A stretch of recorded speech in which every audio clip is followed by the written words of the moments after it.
और तुम उस जल से स्नान करते हो तो तुम्हें इस पाप से निवृत्ति होगी। तब तम का अर्थ होता है अंधकार, गौतम का अर्थ होता है वह ऐसा अंधकार जिसमें वो इतने ऐसे हो गए थे गोहत्या के कारण, गौतम महामुनि क्यों कुछ दिख नहीं रहा था, सभी अंधकार में था।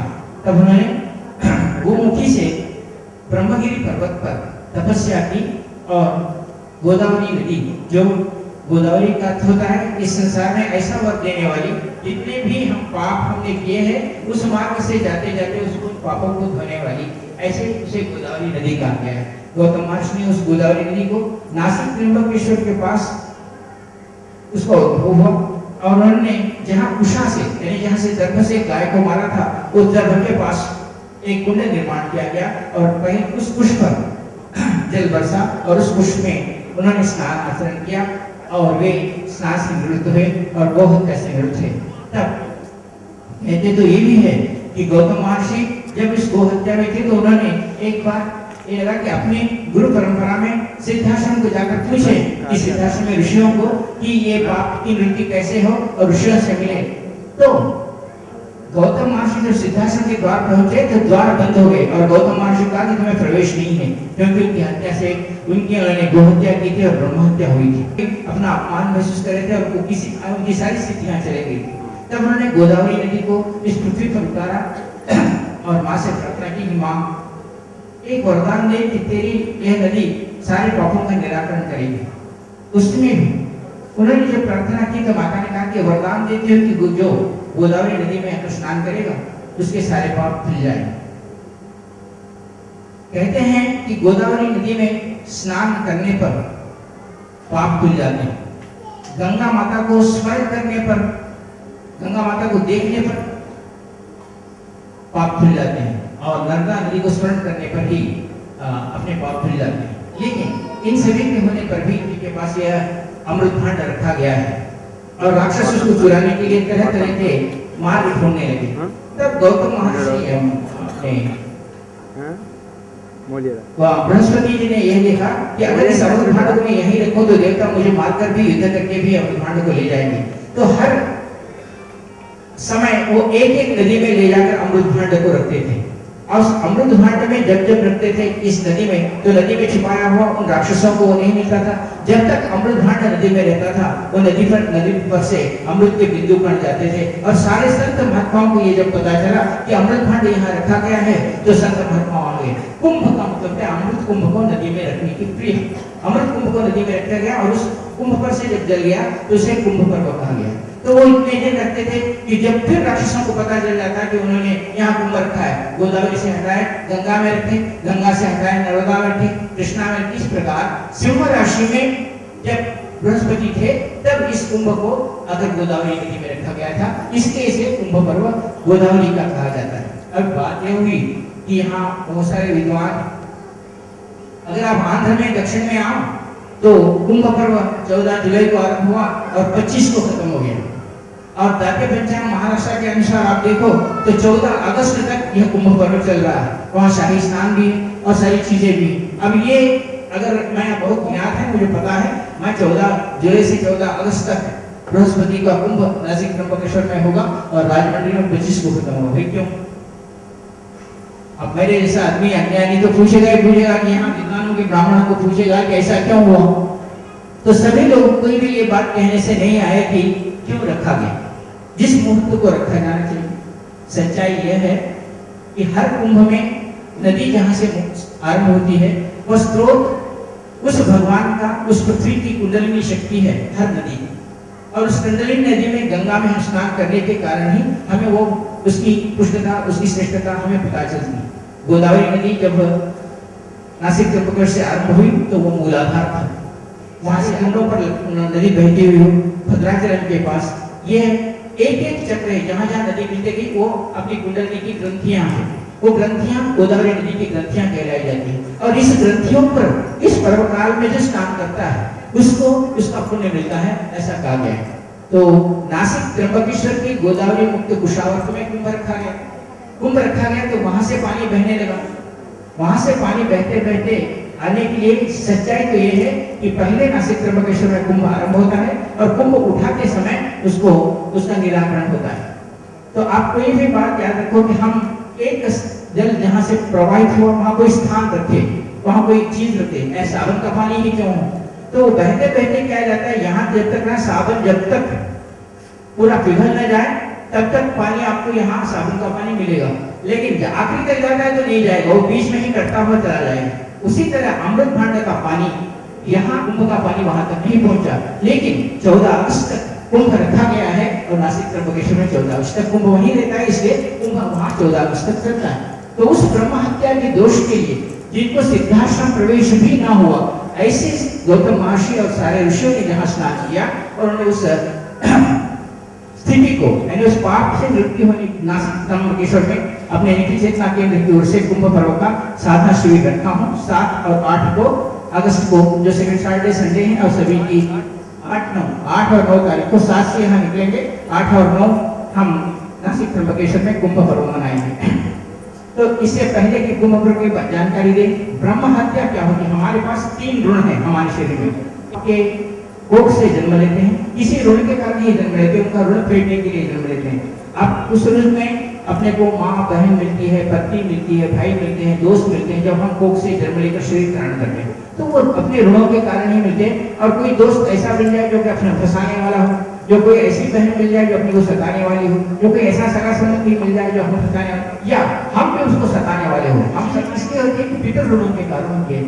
तुमने गत जन्म में या तो उनको सताया होगा या इस जन्म में वो सता कर तुम्हारी कोई ना कोई ऋण कर रहे होंगे।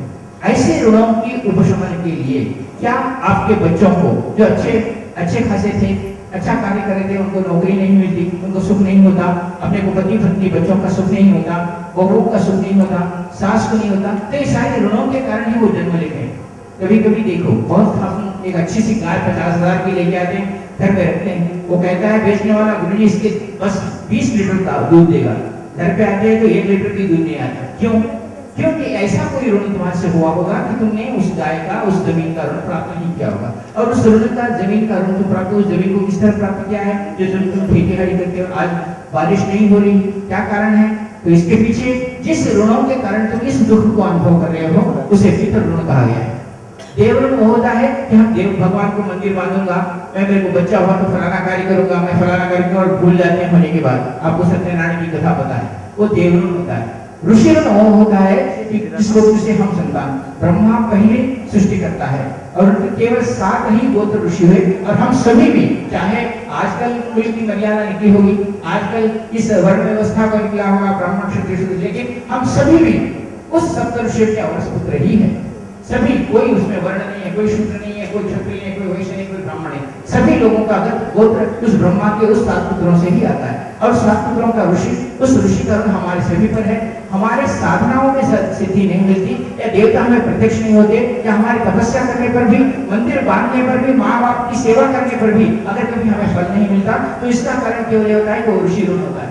तुम जब तक ऋषि ऋण को चुकाते नहीं, हमने कोई पाप नहीं किया, हमने कभी किसी को सताया भी नहीं, माँ बाप को मैं अच्छी सेवा करता हूँ, बहनों की अच्छी सेवा करता हूँ, लेकिन बहुत इतना परेशान हूँ कि मैं आप पूछो मत। क्या कारण होता है कि ऋषि का ऋण तुमने नहीं चुकाया होगा, इसलिए ऋषि ने तो इस पृथ्वी पर फिर जन्म दिलवाया और इस दुखों का भागी बनवाकर कोई संत महात्माओं को ये कहलाने के लिए आपको क्या होगा कि तुम इस ऋण से मुक्ति पाओ।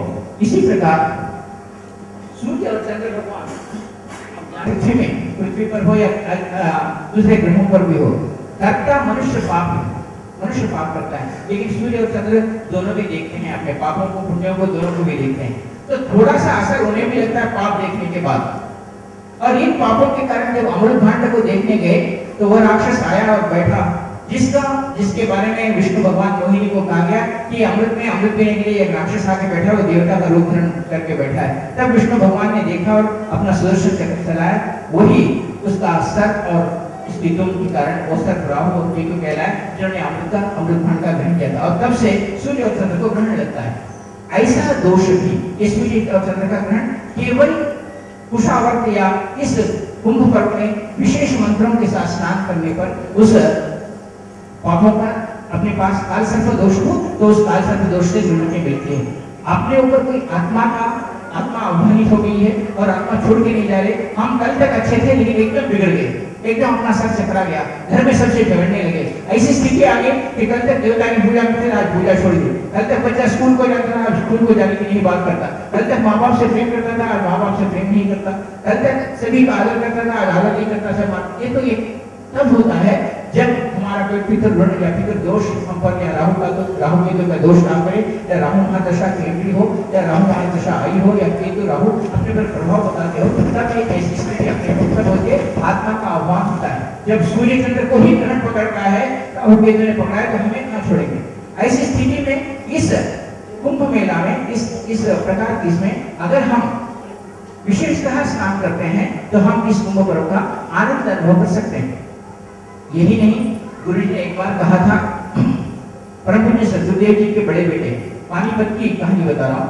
पानीपत में शिविर था और इसी कारण बड़े बेटे गुरु जी नंदकिशोर श्रीमान जी ने गुरु से कुछ एक बात कहकर अनबन हो गई और परम पूज्य सदगुरुदेव जी से उन्होंने कम से कम 3 महीने या 4 महीने गुरु से बात बंद कर दी थी।